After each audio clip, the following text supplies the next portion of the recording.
All right, y'all. Keith Dykes here with W.K.D. Construction, and today we're in the mechanical room of the pool house, and we're going to be installing this, a tankless water heater, and we're going to vent it outside with a concentric vent.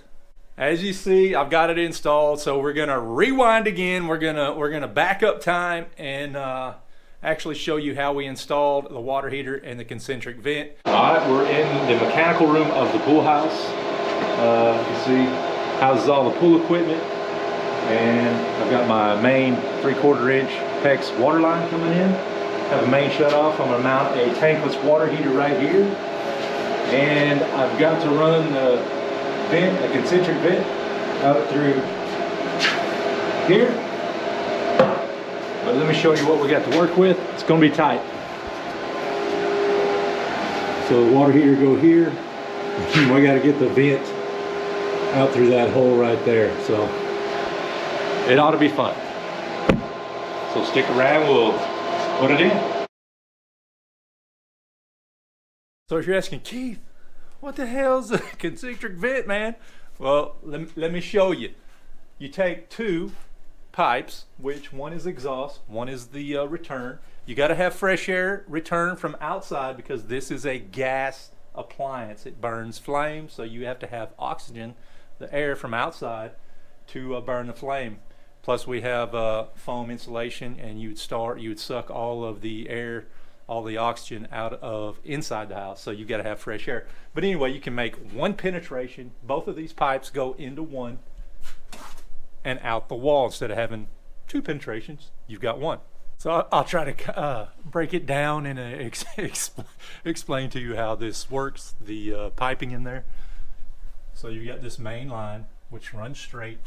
That is the exhaust, which comes out and terminates there. Well, the other side, which is the fresh air, this comes into here. This is hollow inside. You know, there's this pipe. This pipe runs through the middle. This pipe is got an air gap around it. Then it comes outside and sucks the fresh air from right there back into the tankless.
A little mounting block for outside on the Hardy siding.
Alright, got the shut off here for the PEX, which I'm going to have a manifold system for hot and cold. Got the water heater in.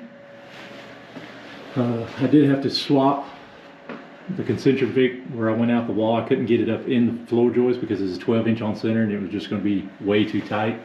So I dropped it down and run parallel. Plus my intake and my exhaust were, if they were switched backwards, I probably could have run it, but so I just went ahead and run a little parallel run. So it turned out good. And then take a little exhaust vent here. And now that we have everything installed, I'll give you a little quick peek at my manifold system. So I'm using the copper manifolds. I like these, man.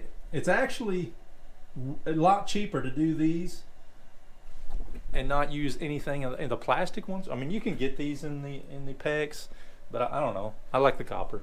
Looks better.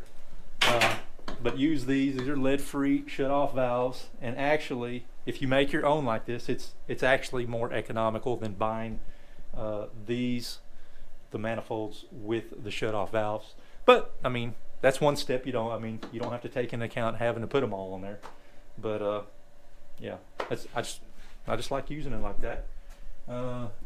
Got this plumb, which is the pop-off valve, and then of course we got our accessible where you can clean your water heater shut-off valves, and then the condensate drain, which goes down into the P-trap. That way we don't get any stanky sewer gases up in there. So that's it. Once again, I'm Keith Dykes. This is the pool house. This is our tankless water heater installation. Thanks for watching, and got it, coach.